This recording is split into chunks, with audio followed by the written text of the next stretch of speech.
All right, YouTube, what is good? It's your boy Rebel back with another video, and today we are taking a look at Ideogram 4. So Ideogram 4 is Ideogram's first open weight text-to-image model. Ideogram.ai is the website where they actually host their family of models, but they have now since released an open weight version of their newest iteration. So a little bit about the model. Ideogram 4 is a flow matching text to image model built on a fully single stream DIT architecture. So this is the same style as the single stream diffusion transformer architecture as Z-Image and Z-Image Turbo.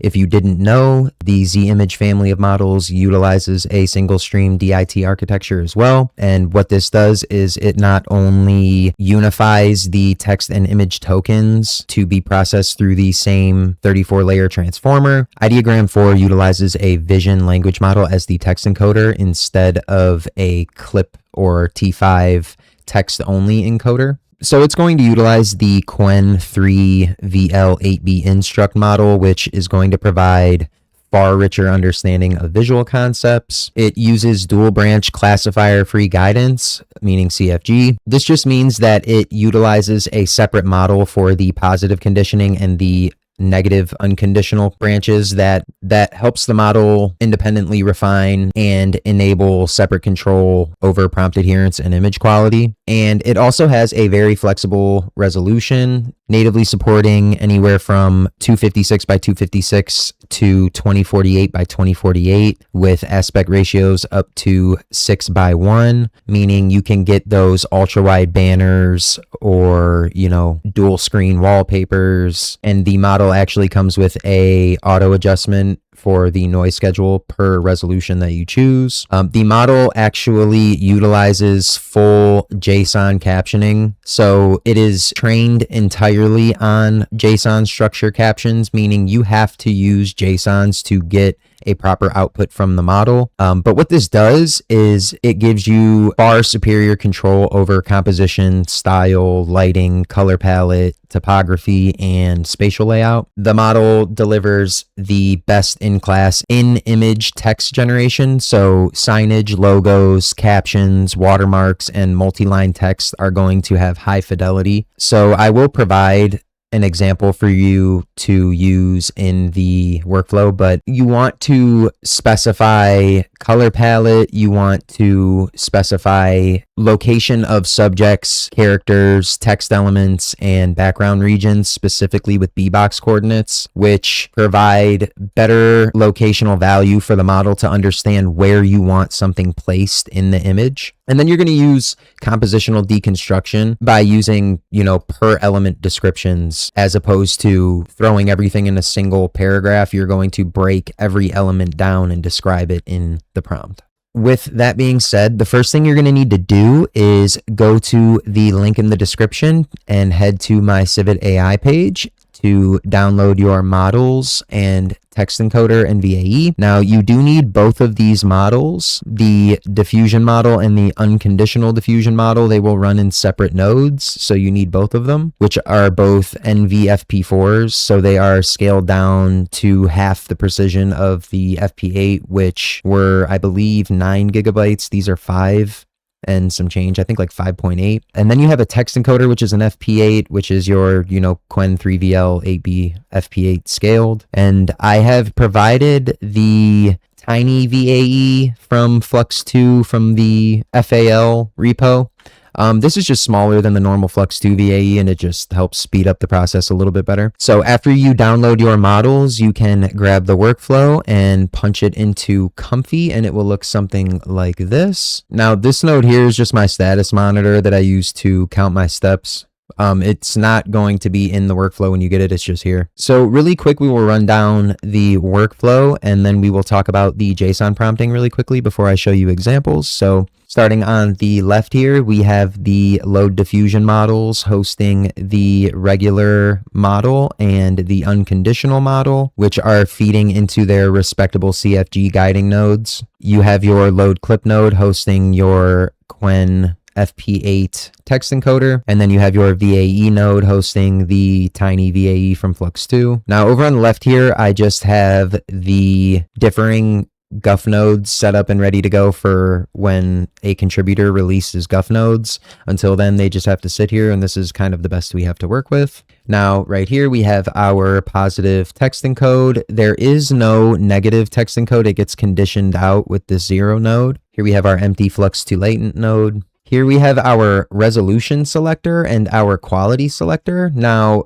this is to select your aspect ratio and your megapixel size. So 1.0 would be 1024 by 1024 and 2.0 is 2048 by 2048, which is the maximum that this model can generate at. And then over here, you have your quality selector. So you have quality, default, and turbo. So this just changes step count and CFG accordingly, which admittedly turbo is going to degrade the quality of the image slightly. Default is your standard like step count, and then the quality is the max step count that's available, which I believe is 50 steps. Let's get into the structure of prompting. Now, you really could just, grab this and copy it and then feed it into your favorite AI of choice and ask it to keep this structure and provide you a new prompt. But to help you understand exactly what's going on in this, I think that we should describe and break down exactly what's in the prompt so that you know what you're looking at. As they are all labeled technically, it is kind of hard to read based on the format, but here says high level description. You have style description, you have aesthetics, you have lighting, you have photo, you have the medium of the photo, like what style, what kind of photo is it? And then you have the color palette. So this would be considered your global section of the prompt, which is like the overall description. And then you start to break down the prompt through JSON structure as you move down. So here you have your compositional deconstruction, which is going to describe the background, and it's also going to provide specific hex colors. It is going to give you elements. The type is text. The B box, which is the location in the image, is this coordinate map. And then you have a description of what it is. You have the color palette behind it, which is labeled here in both of these, and so on and so forth. And it'll just keep going all the way down. So you have, this is an object, this is an object, this is an object, this is an object, but they're just labeled text, and this is labeled a physical object. And then as you go down, you have the prompt breaking off with the end of the JSON structure, and that is it. So as you can see, it's a global prompt, a compositional background deconstruction, and then you have all of the elements you want positioned in the image with their specific color palette. Pretty simple when you break it down like that. It's hard to understand when you look at it like this. So if this style coloration sort of helps you understand JSON prompting a little bit better, pause the video right here so you can understand and take a better look at it. The prompt would start after this comma up here. So right here down to this last punctuation. You have, all of the pink are your tags for description, and the green is the actual prompt. This will help you understand it a little bit better. Now, over on the right, we have our makeshift sampler from the Flux 2 nodes. So you have your noise, your CFG, your K sampler. Here you have your actual sampler running everything. It's just closed because you can't really do anything with it. You have your scheduler for Ideogram 4, and then you have your dual model CFG, which just brings in that unconditional model. With that being said, that accounts for the workflow, and I do have some examples for you today, and we will be taking a look at those. I'm just going to rattle off a bunch of these examples to save time so you can get a good picture of what the model actually offers. So for our first example, we have a Now That's What I Call Music style CD cover with the words Ideogram 4. Here we have a modeling magazine cover. Here we have sort of like a hippie marker style drawing, kind of. Here we have a water bottle with some words on it. It's kind of a futuristic water bottle. Here we have a radar with some threat level warnings. Here we have what would be like a cookbook cover.